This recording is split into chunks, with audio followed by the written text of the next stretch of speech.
Good morning, everyone. It's good to see everyone here today. We're looking forward to a really wonderful service. We're going to start off our service by singing We Rise by Bacha Levine. And I just invite you to join along with us here.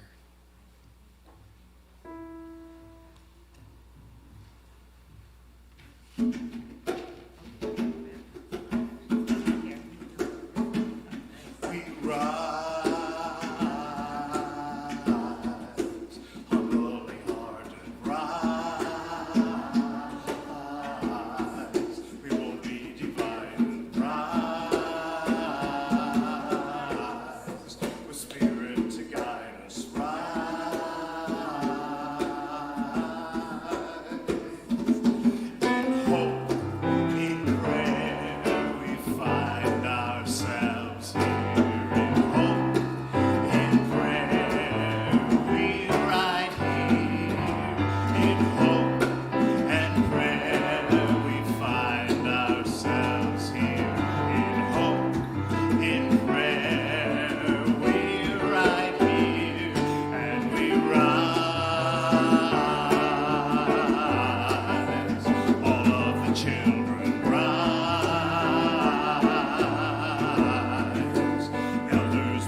Welcome to the Westside Unitarian Universalist Congregation. I am Rick Taylor, and it is my great joy to be gathering with you this day with Karen Schneider, Susan Partnow, and Ginny Parham, representing the Poor People's Campaign in Washington, as well as Cindy Jackson, Tracy Burrows, Riley Anderson, Simon Kanafis, and Amy Hans Brancotti from Westside's Racial Justice Change Team. Scott Farrell, our music leader, along with our musicians Larry Jones and John Hanson, and the Seattle Raging Grannies are providing our music. Leilani Davenberry is lighting our chalice, and Patty Campbell will be sharing our time for all ages. Henry Sikora and Nate Messnard are our tech experts, bringing us together virtually. And for the gifts of all of these folks, we're grateful.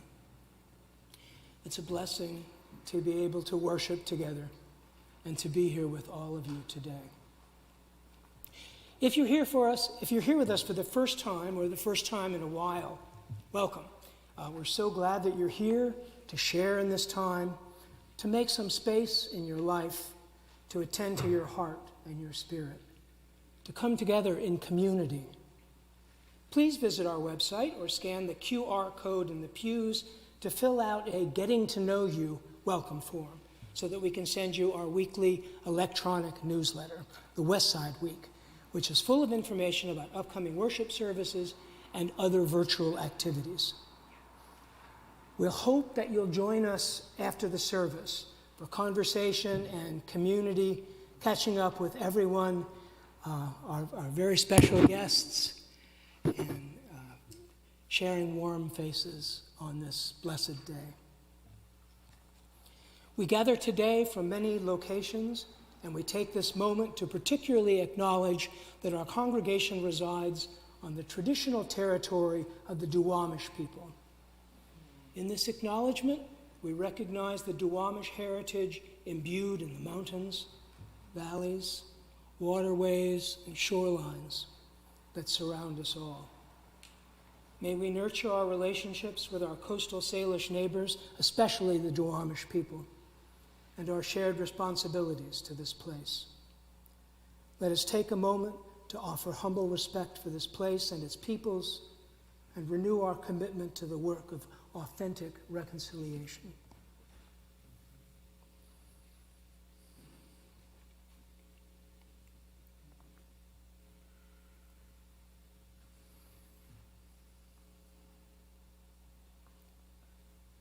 Whoever you are, wherever you've come from, whatever the color of your skin, whoever and however you love, however your body moves and your brain works, however you identify, you are welcome in this faith community. Our Unitarian Universalist tradition has no test of faith, no creed, no oath to swear. We have instead the promises we make one another, commitments we make to healing a hurting world within and beyond our walls. Let's take a few moments to greet those around you in any way that feels comfortable, a hug or just an elbow bump.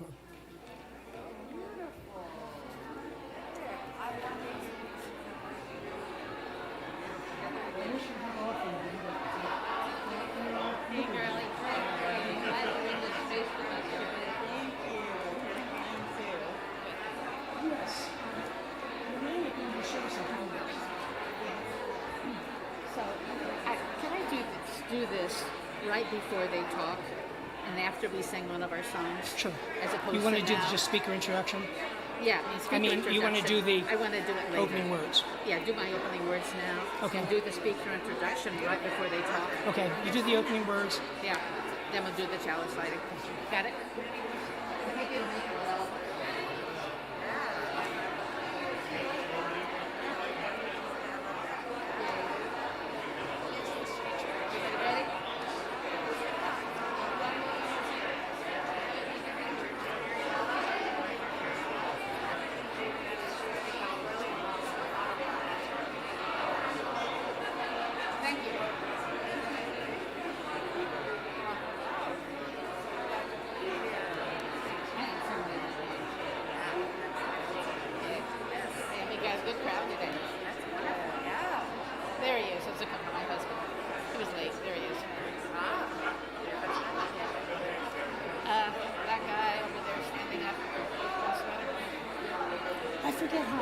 Back together. Do I ring the bell again? Yes. Okay. Yeah, no, the person in purple. You good? Mauve, yeah, there she is. Yeah, he's in like the fourth row back, standing up with the name tag. Yeah. And his name is? Dennis. Dennis. Yes. Been married 45 years. Oh, wow, good for you.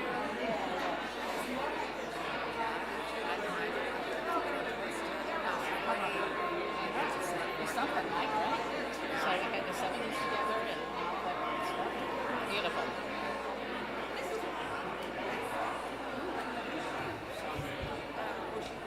Yeah, she's gonna be. She got Patty Campbell right there.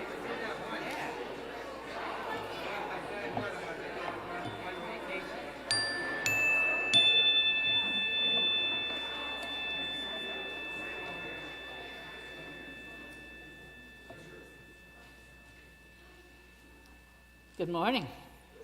I told our friends that this was a welcoming congregation, and you just showed it. Yeah. Today, we rise with song and story to honor the life and legacy of Dr. Martin Luther King. His speeches, his letters, his actions have anchored the work of many of us here in this sanctuary. In December 1967, while planning the Poor People's Campaign, he wrote, "America is at a crossroads of history, and it's critically important for us as a nation and as a society to choose a new path and move upon it with resolution and courage. It is impossible to underestimate the crisis we face in America. The stability of civilization, the potential of free government, and the simple honor of men and women are at stake." After 55 years, sadly, these words still ring true, influencing our paths and the actions of us as a beloved community.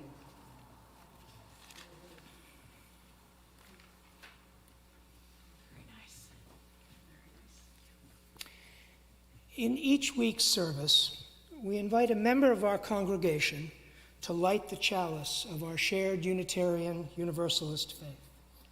Today, our chalice lighter is Leilani Davenberry. We have asked our chalice lighters to respond to the question, what gives you hope? Leilani, what gives you hope?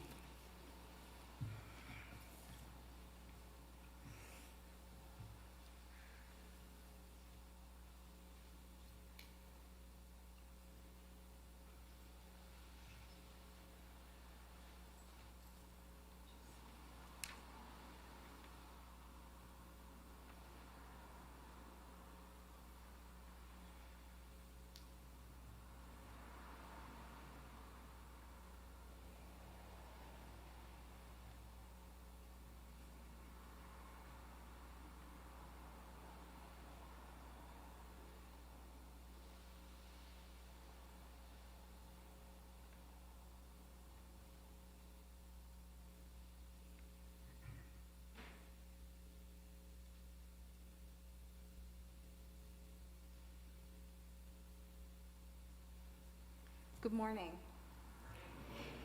If you would like to read my hope response, Soph has paper copies, and I will post to my Facebook. Why? Accessibility is love.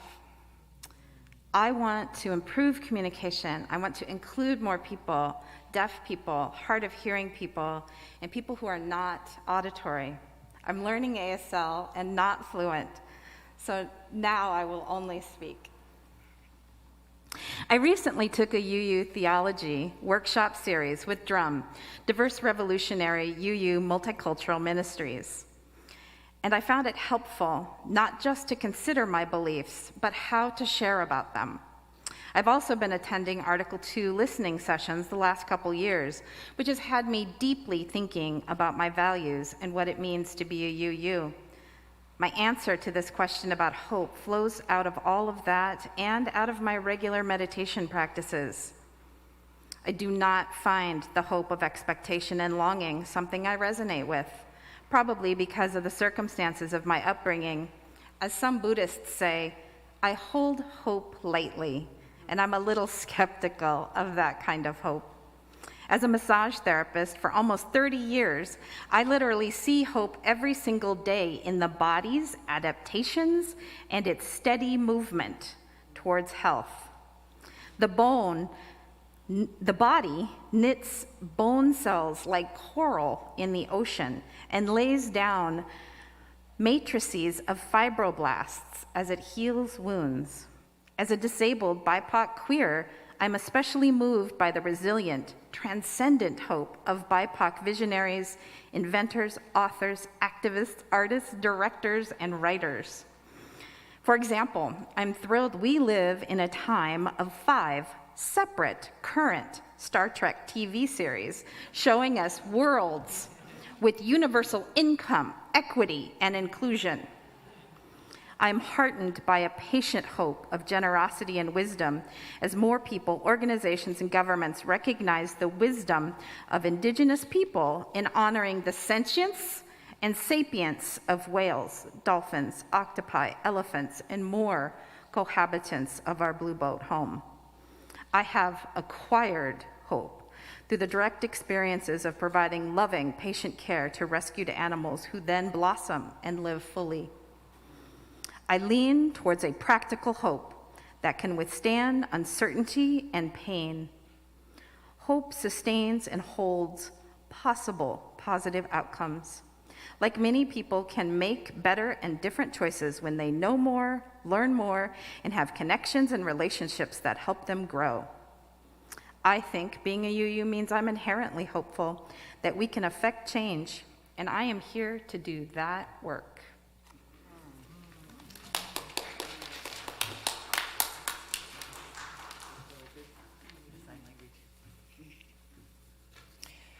As Leilani lights our chalice, please join me in speaking the words of our congregation's affirmation. Love is the doctrine of this congregation. The quest for truth is our sacrament, and service is our prayer. To dwell together in peace, to seek knowledge in freedom, to serve humanity in fellowship, thus do we covenant with one another.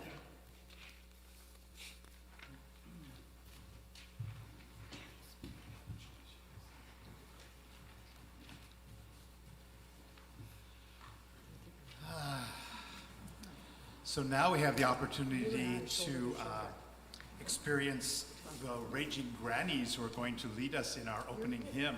So we invite you to rise in body or spirit.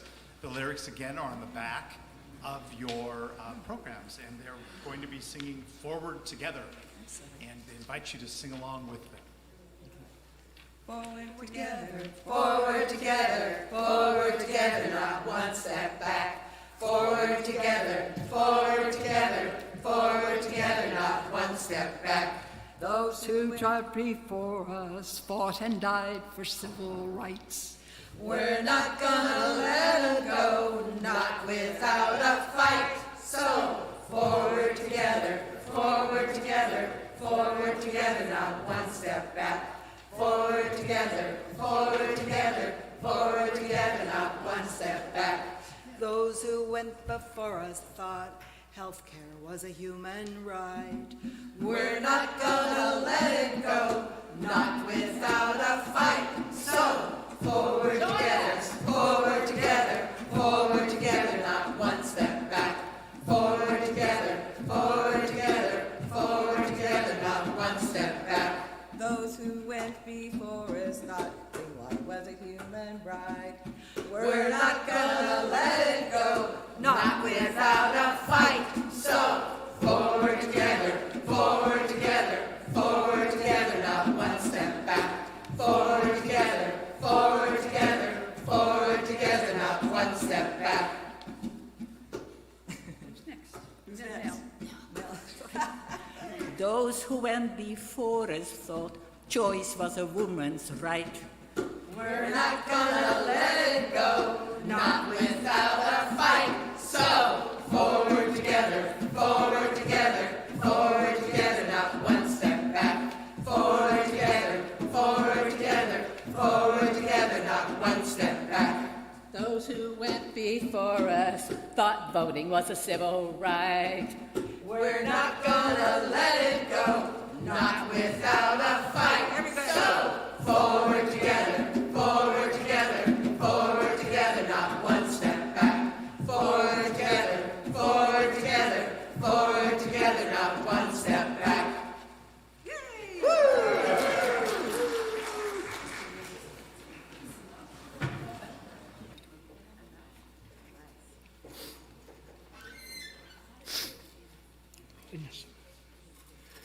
In a moment, we will engage in a collective act of generosity known as our offering, when we take time to actively support Westside UU and its many ministries with our gifts by text, check, or cash. Each month, we choose a community organization to share 1/3 of our undesignated offering gifts. That is, those donations not designated as your pledge contributions. For the month of January, our community giving recipient is the Poor People's Campaign of Washington.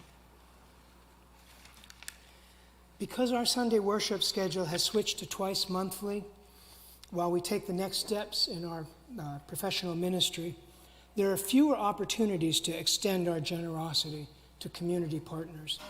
Please consider increasing your contribution in each service so that we can continue to support the work of these worthy organizations. The Washington Poor People's Campaign is standing on the shoulders of the Reverend Dr. Martin Luther King Jr. They are taking his vision of the original Poor People's Campaign and running with it in our time. The systemic racism, poverty, the war economy, ecological devastation, and the nation's distorted morality here in Washington state. They have a powerful group of dedicated leaders, members, and supporters who are doing this work in our region. They're committed to shifting the narrative, building power, and impacting elections and policies all across our state. You can give by text by sending a message with the $ and the amount you want to give to 616-404-4171. If you need to update your payment information, text update to that same number. For folks here in the sanctuary who prefer to share your gifts by cash or check, the greeters will move among you shortly. If you'd like your gift to be recorded as coming from you, please use one of the envelopes in the pews. And now please enjoy this gift of music, the Poor People's Campaign, A Moral Revival, by Vicki Ryder, as performed by the Seattle Raging Grannies.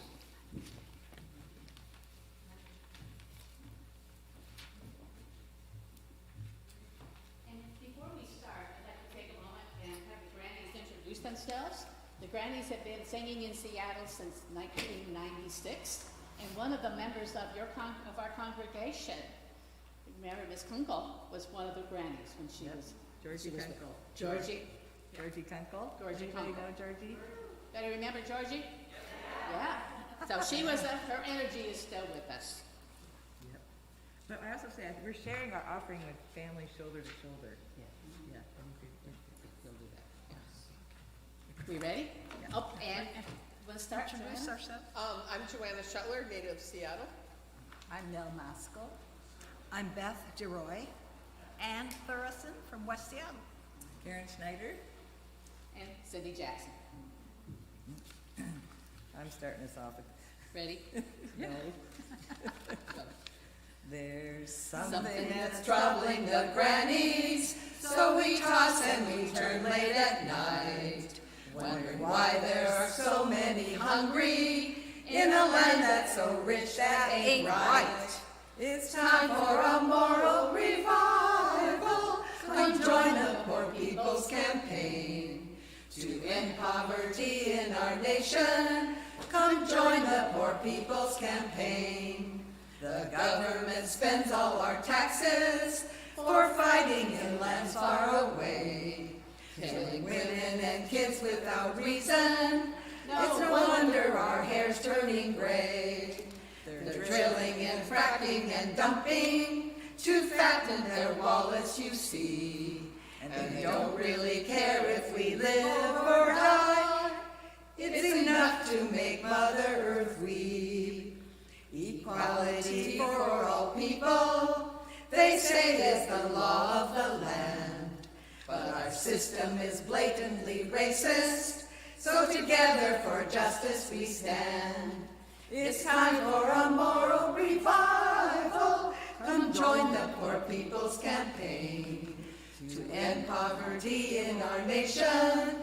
Come join the Poor People's Campaign. one more verse. Look on your back. Look on the back of your sheet. It's time for a moral revival. Come join the Poor People's Campaign to end poverty in our nation. Come join the Poor People's Campaign. Thank you. Thank you.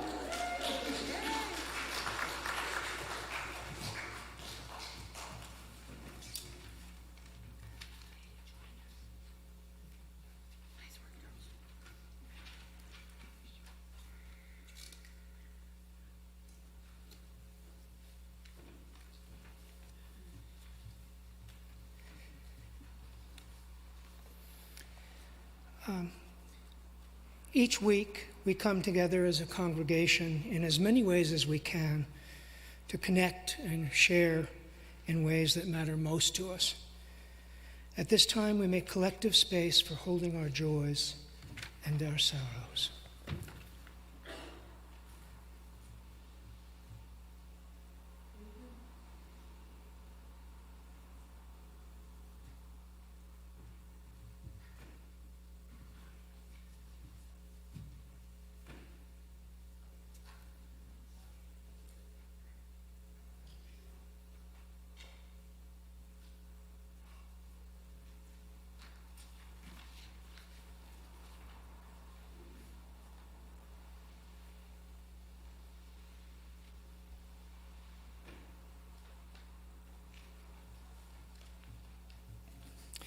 It is the tradition of our congregation to honor the joys and sorrows of our members and friends, neighbors and loved ones on the first Sunday of each month with a candle lighting ritual. For those gathered in the sanctuary, please feel free to approach the table from side aisles, returning to your seat from the center aisle. For those joining remotely, if you have a candle available to you in this moment, please light it to link your flame to the many flames in this space. Let us now, in a moment of silence, followed by music, hold in the tender vessel of our loving care all of our joys and sorrows, both known and unknown, of our beloved community. Let us also extend our compassion to lift up and honor the lives of our neighbors and our wider community.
Now please join me in singing There's a Love.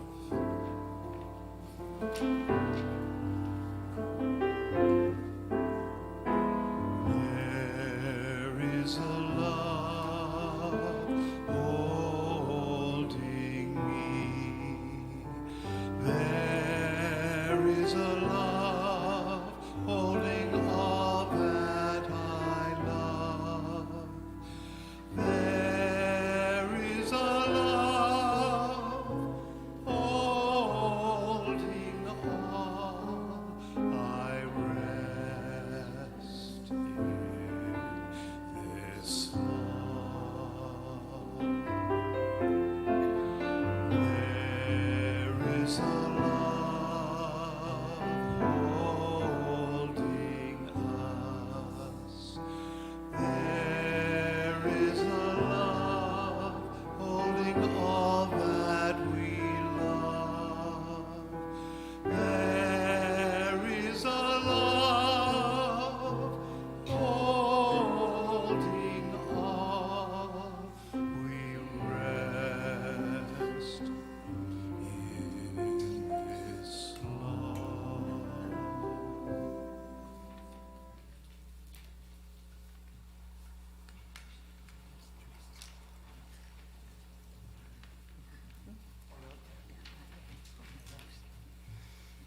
Oh, not yet, Grannies. We have one more thing. Anxious to sing. For our reflection today, we're going to talk about the work of the Racial Justice Change Team. And our work this year is to support the congregation as we affirm and promote the eighth principle. Our 4 areas of focus were generated from our beloved community cafe that we held last year. Sharing what the work looks like for us and our community will be members of the Racial Justice Change Team. Tacey Burrells will be speaking about right relations. Simon Kanefis will be talking about institutional equity. Amy Hans-Benkati will be talking about actions in the wider community. And I will be speaking about spiritual and personal growth. Tracy? Good morning. I'm actually going to be reading the words of Riley Anderson, who was planning to be here this morning but is not feeling well. So he is sharing his thoughts on right relations. I believe we are born knowing our own worth and expecting only love. This is our birthright. We aren't prepared for systemic oppression that works by wounding us over and over, till wounds turn to scars. And though we resist, we're soon forced into roles, oppressed and oppressor. Some of us are treated as less than, our lives devalued, our dignity and worth relentlessly assaulted. Some of us witness or participate in mistreatment of others, and in the process, our own humanity is wounded. As we work to undo racism and other oppression, these deep traumas will surface. These feelings can be scary and confusing and lead to misunderstandings. A thoughtful covenant of right relations can help us metabolize trauma constructively and guide us toward fresh awareness and greater community. I don't see right relations as a list of rules used to measure people's actions and correct or sanction transgressors. I see right relations as a spiritual practice to help me be my best self, a positive practice that helps us all see and be seen, hear and be heard, a joyful commitment to a fuller appreciation of everyone, and this is what will make Westside my spiritual home.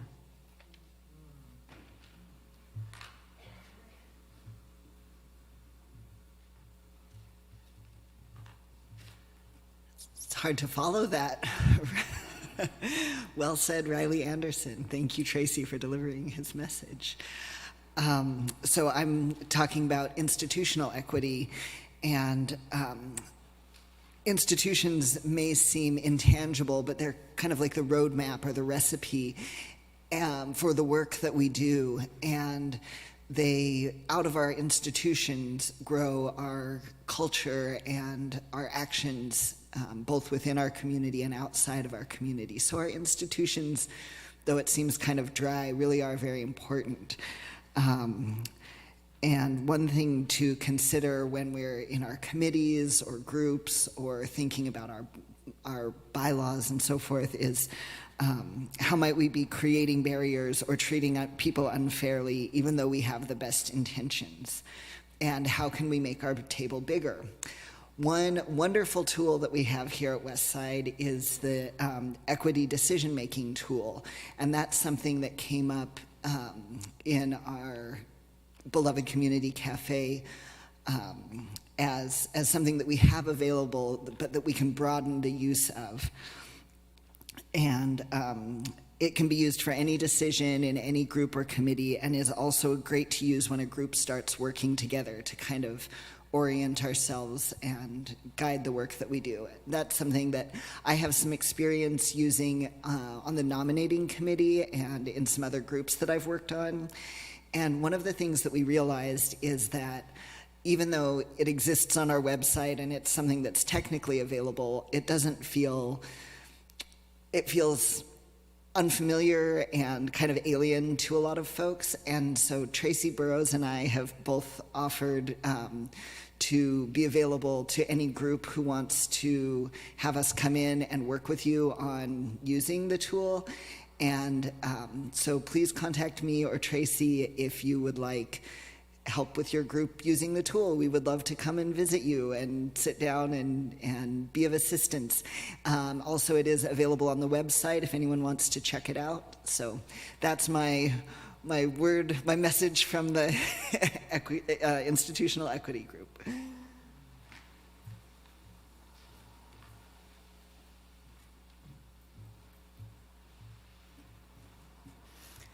Hello. The message from the group that met to grapple actions in the wider community included a discussion about how we want to show up in the wider and more diverse community and support justice. And we landed on a few key points. Keep in mind, these are not all the key points. Partnerships with groups in the community, including the broader faith-based groups, are essential. We want to seek out activities that are meaningful and actions that reflect the interests of Westside members. It makes sense to integrate with and strengthen our existing congregational commitments, including our connection with and support of the Duwamish tribe and our work with the White Center Food Bank. Our goals are to help increase congregational and personal knowledge and also increase opportunities for involvement. So stay tuned.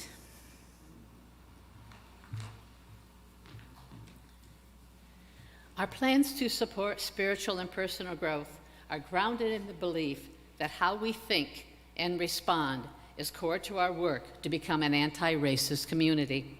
To support this work, there will be several educational opportunities and shared experiences for the congregation to be involved in that will include readings, videos, and other actions.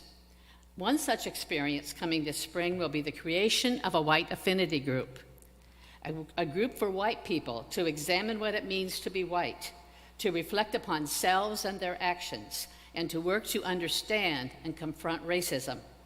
A pilot group met prior to our COVID break to practice the white affinity group. The members embraced the process and found that its place was important in their lives. Watch for upcoming opportunities in the West Side News.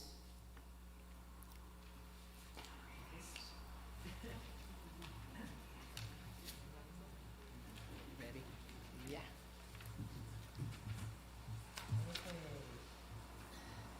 The war economy. And please come along and join us in the chorus.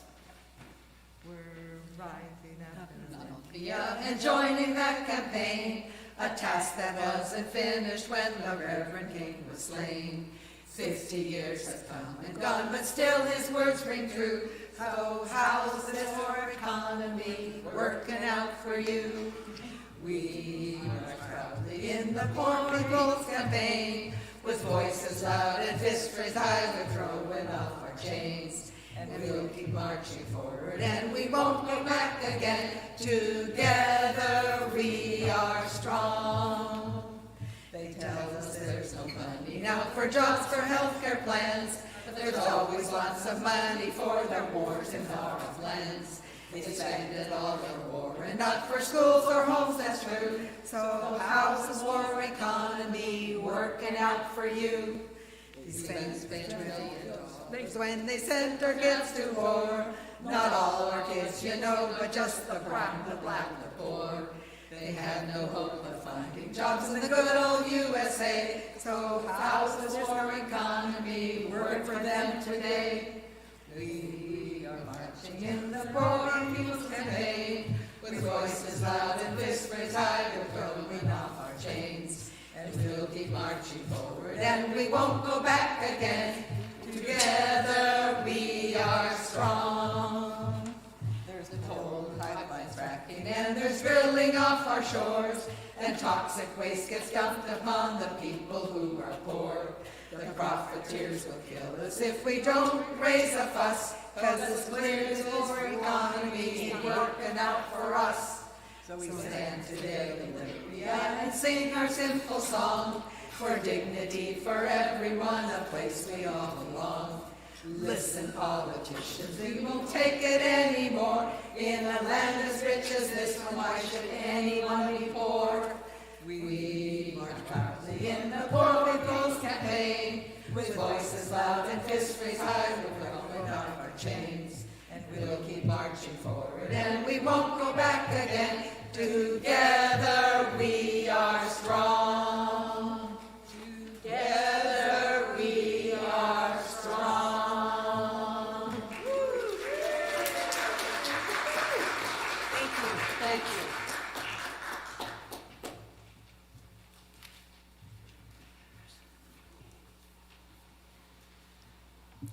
We are delighted today to have with us Karen Schneider, Susan Partlow, and Jenny Parham, members of the Poor People's Campaign of Washington. Karen has been a family advocate with 350.org, has been involved in active organizations to change the social rules in our society for many years. Susan is with the Compassionate Listening Project and has also been involved in many Poor People's Campaign and other activities in our community around justice. And Jenny is the mass incarceration activist, and they'll tell you more about all those things that they do as they speak to us this morning. They've been involved in the Poor People's Campaign in Washington since 1917 and have been moved out our state and the peoples from Washington to Washington, D.C. So here they are to tell their stories. Thank you. Did I hear you say 1917? Yeah, not quite 19. Maybe it was genetic. It was genetic. Wow. 2018. Yeah. 2018. Right. It's such an honor. Can you take your mask off? Is this on now? Can you hear me? Or do I need to talk to you this one? I don't think this one's on. You doing your mask off? And I will take my mask off. Yes, thank you for reminding me. Boy, we wear them so much. That does make a difference. We are honored to be here. I'm so touched by your whole service. And I realize we didn't really plan this in the vein of a sermon, but of a talk. I would be inspired to do it differently after being here and hearing all of you and your beautiful words. And now I know why the Unitarian Church is so committed to the Poor People's Campaign, actually, at the national level. So we were wondering how many of you had ever heard of the Poor People's Campaign before this plan today? Oh, yay, lots of you. Awesome. Is there anybody that it's new to today? All right. Awesome. Awesome. And of course, we can't see the people on the Zoom screen, but we were going to talk about how we first heard about it. So I know I had a friend living in North Carolina many years ago in 2010, 11, 12, 13. when the state legislature was doing all kinds of things, and Reverend Barber started the Moral Mondays, and I was so inspired by how that was activating and mobilizing people, and that's what got me first engaged. How about you? Well, kind of similarly, because a Raging Granny in North Carolina, Vicki Ryder, who wrote those 2 songs about she contacted us, Seattle Raging Grannies, and said, Reverend Barber is coming to town with Reverend Liz Theo Harris, and wear your costumes and go. And go. So he was at the Intellectual House at UW. So that's my first exposure, and I was blown away. Awesome. Yeah. All right. So tell us what it is and give us some historical background. Okay. So in 1967, Dr. King recognized that though they had won significant civil rights, that black folks were still mired in poverty. So he said this. He said, now we are tired of being on the bottom. We are tired of being exploited. We are tired of not being able to get adequate jobs. We are tired of not getting promotions after we get those jobs. And as a result of our being tired, we are going to Washington, D.C., the seat of government, and engage in direct action for days and days, weeks and weeks, and months if necessary, in order to say to this nation that you must provide us with jobs or a basic income. So thus, the Poor People's Campaign was launched in May 1968, when 3,000 marginalized folks from all around the nation, including Native American fishing rights activist Billy Frank Jr. from here in Washington, converged upon DC and created a plywood and canvas city on the Lincoln Mall they called the Resurrection City. Now, I could say a whole lot about Resurrection City, but I don't have the time. But I do want to say that the momentum was lost with the tragic assassination of Dr. King. Yeah, so forward to 2018, when Reverend William Barber II and Reverend Liz Theo Harris revived the Poor People's Campaign, a national call for moral revival, to fulfill Dr. King's legacy to bring economic justice to the now over 140 million poor and low-wealth people in this country. They see the necessity to address the interlocking evils of systemic racism, poverty, militarism, and ecological devastation, and a distorted moral narrative that keeps these systemic injustices intact. So the campaign was also birthed in the conviction that a moral revival is necessary to shift the distorted moral narrative away from religious nationalism that blames the poor instead of systems that cause poverty. And there's lots of distorted moral narratives, but that's a big one. Okay, Susan? So what would you say, I mean, your words are so powerful. When you heard all this, what really drew you to this movement? Oh, originally. Partly because many of the issues that this campaign focuses on are issues that I have been concerned about or worked on throughout my adult activist life. And also this opportunity, I love this part, opportunity to be in solidarity with all these other states around our country, particularly the poorer states that don't even have expanded Medicare. So this is a way that we are in solidarity and offer our support to them. Yeah, I yes to all of that. And I found for me, I feel so passionate about all of what Reverend Barber refers to and Martin Luther King as the 5 evils. And I didn't have to choose. So it's an integrated movement and really looking to the underlying systemic causes. So it was holistic. And that's what really drew me. The 5 evils, we talk about them, they comprise the Poor People's Campaign's demands and priorities. So you've heard systemic racism as well as all the other isms and injustices. There were fewer voting rights in 2018 than there were 50 years ago when the Civil Rights Act and Voting Rights Act were passed. I mean, I know I'm speaking to the choir here. Poverty. The U.S. economy has grown tremendously and wealth inequality has expanded and the costs of living have increased and social programs are cut all the time dramatically. And of course, the incarceral state has grown exponentially. So, whoa, poverty.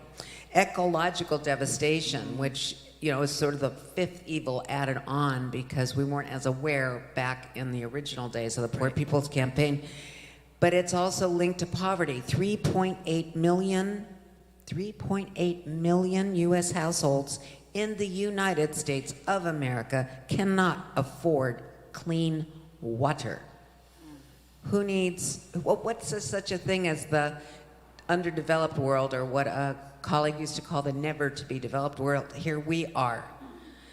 Climate change accelerates and the poor are the most impacted. The war economy, currently 53 cents of every federal discretionary dollar goes to military spending, and only 15 cents is spent on anti-poverty programs. I'm feeling like a raging granny here. Yep. And the Rage on. distorted national morality, many people die every year from anti-poor policies, while religious and Christian agendas deliberately divert attention from key issues and challenges. So all of that is what drew me here. So, and also it's not only the what, but the how. So you heard briefly that there's 3 key strategies to impact elections and policies, to build power, and to shift the narrative. Karen, tell us about the impacting elections and policies to build power. Well, this is a movement that registers people to vote, particularly low wealth people. Our work is nonpartisan, but it's definitely political. In 2020, they launched the MORE campaign, mobilizing, organizing, registering, educating voters. And in this past midterm election, National Poor People's Campaign, we're able to contact 5.1 million voters. 5.1 million. We did a lot of texting. Yeah. Texting and phoning. Yeah. Yep. Oh, okay. So that's one strategy, impacting elections and policies. Another very key is to build power. And so it's building a movement. And so one big part of that this last year was June 18th. Karen and I and Ginny, we were all there wearing our green t-shirts, going to Washington, D.C. on June 18th for the mass Poor People's and Low-Wage Workers Assembly and Moral March on Washington and to the polls. They added that to the polls. And to the polls. So, as Reverend Barber and Theo Harris would often say, it was not a march, it was a moment in building the movement. So it was originally supposed to happen June of 2020. We were all excited ahead of the presidential election, but as we know, 2 years in a row, we had to postpone for the pandemic. When we did go, over 150,000 people from over 40 states were there. We were so excited, and we were able to help organize and sponsor 100 people from our delegation from the state of Washington. With help from the campaign and lots of generous people, we were able to support many people, low income and marginalized folks, to head to DC. For many, it was their first big trip. And several of us went on our own dime because we just didn't want to miss that moment. And it was so inspiring. We sent a video ahead of time, a link that you saw, and I really urge you, if you didn't have, any of you get to watch that we sent? Yeah, some of you. It's really inspiring, and it shows the true faces of this movement, which is not ours. Okay. Yeah. And then, so next steps. This June, there's going to be something at the national level called the Moral Action Congress. So each state will find, we don't know much about the details quite yet, it's emergent. Training. There'll be training, and they're going to go as representatives to the state. So each state will send some. And then there'll be another mass assembly the following year in 2024. So stay tuned, you might want to join. And then, of course, an important step is it's not just at the national level, but each state is building their organization. So we're very engaged with our state organization. We attract we work with different organizations. So they are doing their work, such as Ginny, and you're going to meet with her soon. She's a mobilizing partner. So we don't ask her to change what she's doing. Do what you're doing, but just recognize you're part of us. So together, we build that power. We strive to have a very diverse coordinating committee, and in fact it is. It's an amazing group. Love working with them, impacted people, religious leaders, and other advocates. And we're building all the time. How many mobilizing partners? I think we have 50. 60-something. 60-somethings. In the 60s, And our growing, it keeps state growing. mobilizing partners, and it's growing all the time. We have a big list of people to call. And we are very excited because we've identified key legislation at the state level and are organizing what we call an armchair brigade to push on all of the state representatives throughout the state on these key pieces of legislation. Come to our open house, our next open house. Yes, tomorrow, is today Sunday? Tomorrow night, come to our, we call it an open house. It's on Zoom, and there's a sign-up sheet downstairs. We can be sure you get a link. And we're going to be having all kinds of representatives to tell us about some of those key pieces of legislation, including FAN, the Faith Action Network. We're going to join them, as I saw you are. So we're already partnering on Lobby Day in the state capitol on February 9th. So lots going on. So that's our strategy of building the movement, building our power. The third strategy is to shift the narrative. And so that is a very important part of the work, that we center the voices of impacted people, impacted by any of those evils. And so Karen and I are painfully aware that we are not the face of this movement. And we know that a powerful way to shift the narrative is to change the narrator. So especially today, we're so pleased that we can call on one of our key partners. And so it's my honor to introduce a beloved friend and partner, an amazing woman. Oh my God. She is a voice for those who are incarcerated, the founder of what is called Families Shoulder to Shoulder. And when you are with Jenny, you really feel the support shoulder to shoulder. So please, may I introduce Jenny Parham, the amazing, tireless, and inspiring founder of Shoulder to Shoulder. Thank you. Thank you for having me today. I wanted to ask some of you if you remember the mid-'90s, the late 90s in the Hilltop area, watching the news, hearing about all the gangs and drugs that were flooded in that area. I lived in that area at the time. And sometimes in the evening, me and my husband could look out of our living room window and see upwards of 300 gang members outside our doors.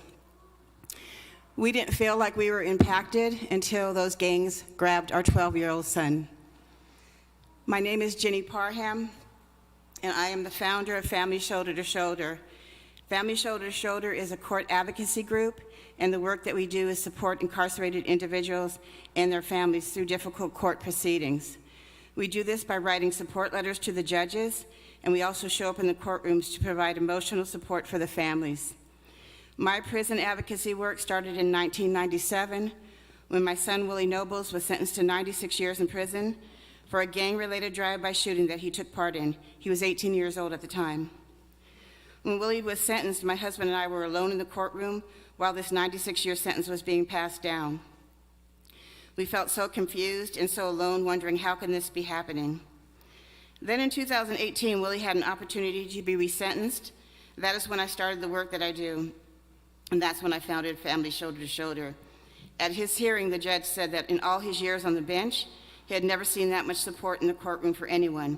I had spent many years networking with community members, and so I was able to gather 42 support letters and ask 16 organizations to be present at Willie's new hearing, which was a huge difference than standing alone with me and my husband. The comment that the judge made about all the support present in the courtroom is what resonated with me and motivated me to start Family Shoulder to Shoulder. At Willie's resentencing hearing, the judge, in an exceptional sentence downward, took 65 years off of Willie's sentence. Willie is home now. He's married with a little baby boy on the way, a little baby boy named Willie Jr. And my grandson will be here next month. Willie was never supposed to be free because of his extremely excessive sentence. There are many other incarcerated people who are never supposed to reunite with their families because of their extremely long sentences. Many of those were kids that grew up in that neighborhood. Now they're in their late 40s and 50s. They've been in prison a long time. Our goal with Family Shoulder to Shoulder is get some of them home. I love the work of reuniting families, and since 2018, Family Shoulder to Shoulder has supported approximately 69 families during their court proceedings. We have written 530 letters.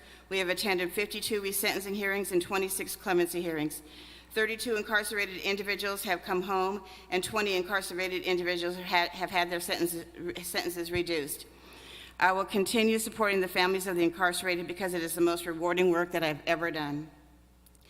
Family Shoulder to Shoulder welcomes anyone that may want to be part of the letter writing process or the courtroom attendance process, which is the emotional aspect of the hearings. Please reach out to us. We do not want any mother or wife, father or husband or grandparent standing alone in that courtroom. My son and my story was told in the documentary called Since I've Been Down, and I invite those of you that have not seen the documentary to watch it. It's informative, it's accurate, and it's based on the 1990s harsh sentencing laws that were put in place to keep our children in prison forever. Thank you for listening.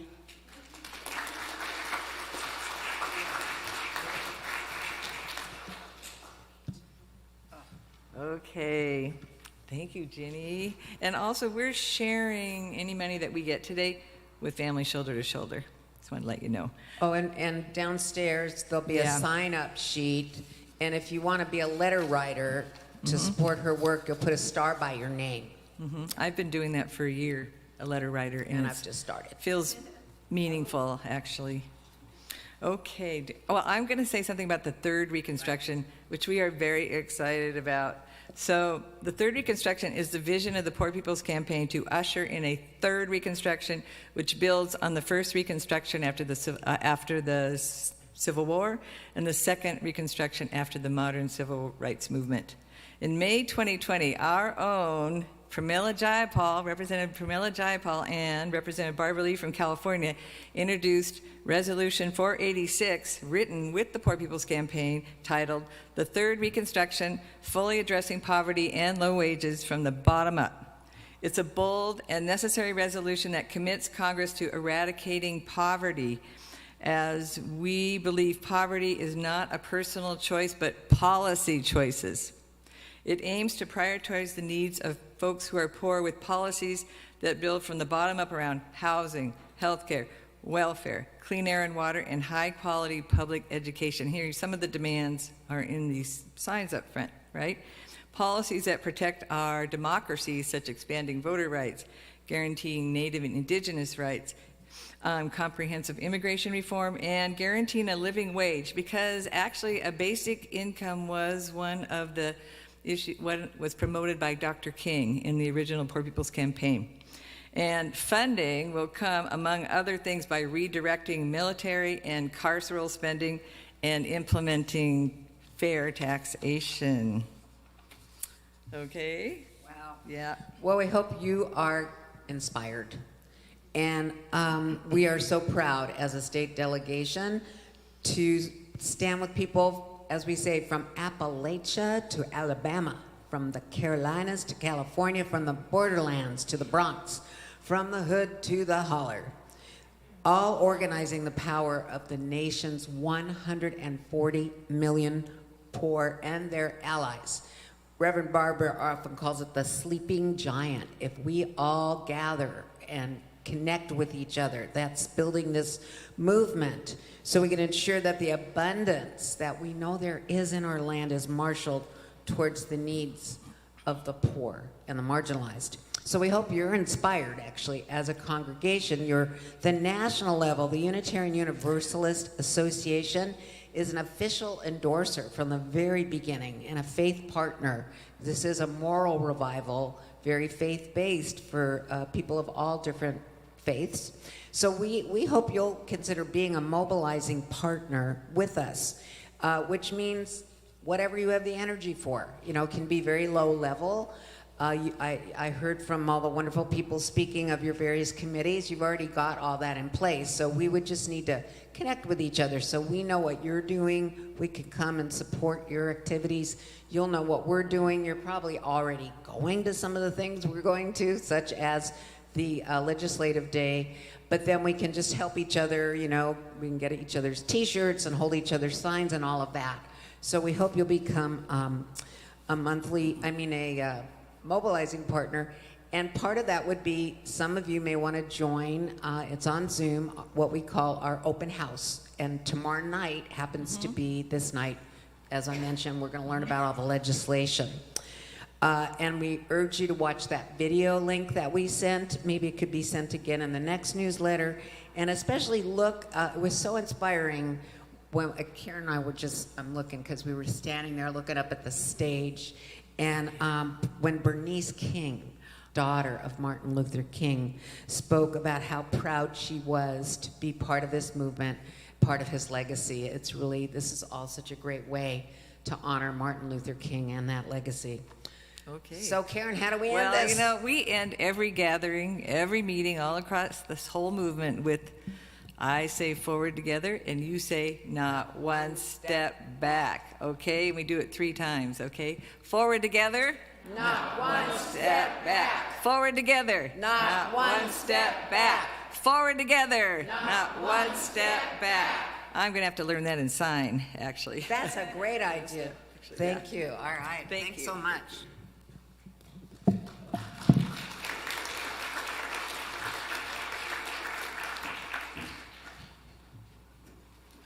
So our closing hymn today is hymn number, it's We Are a Gentle Angry People, and it is, let me just look at my here, find it.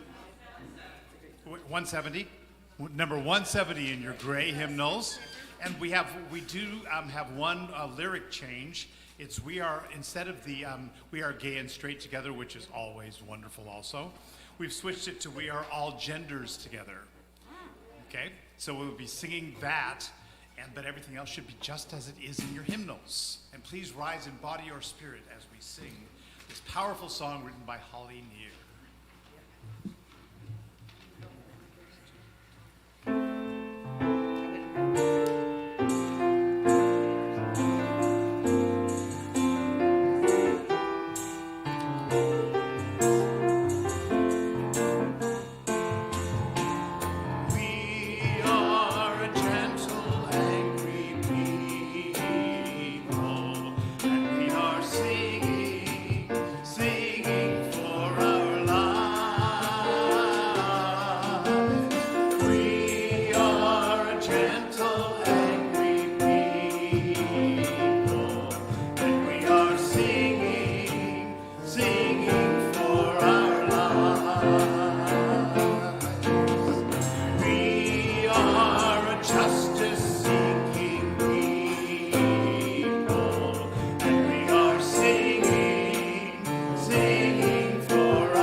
Be careful and try to keep your masks on.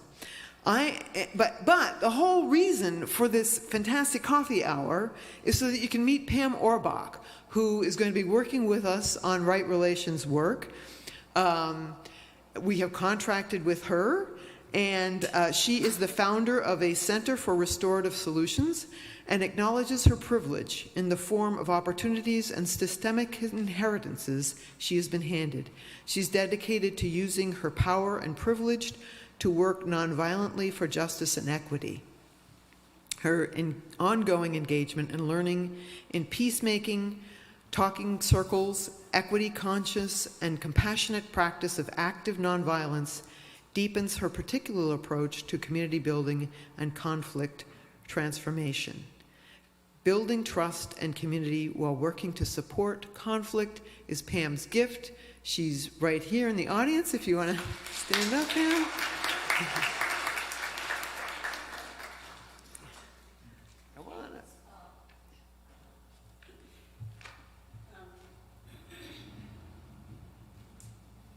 I'm very excited to be here,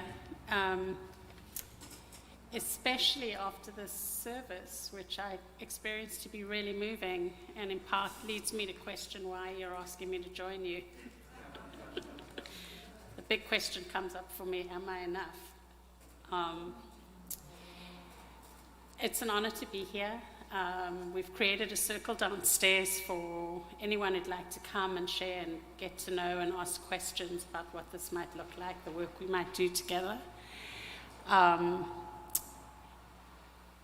So please join us. And in 3 minutes, when I was thinking what could I share, I'm at a loss for words, and I'm particularly just so grateful to have experienced the Raging Grannies and the Poor People's Campaign. I actually had the honor of meeting Willie at a symposium a couple weeks ago down in South Seattle. And I'm really excited to journey with you for a while and to work on, everything was shared by Randy amazingly about right relations, around what the work of restorative justice and nonviolence together can bring to what you're trying to do with the eighth principle. And it's really about a journey around how are we being together as we do all of this. And so I'm happy to see if I can contribute and support you all. Thanks for welcoming me.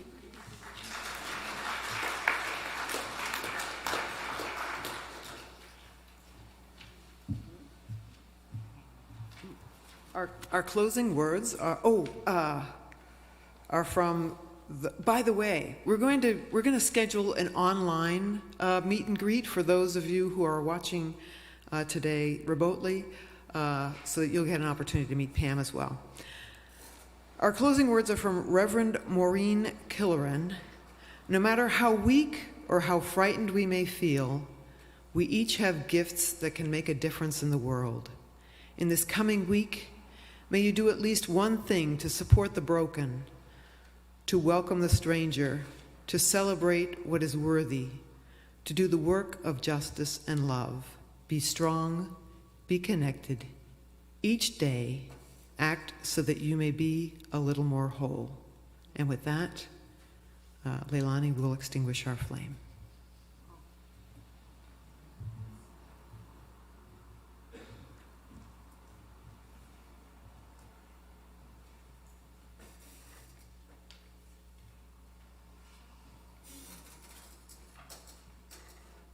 And now please rise in body or spirit as we sing our fivefold amen.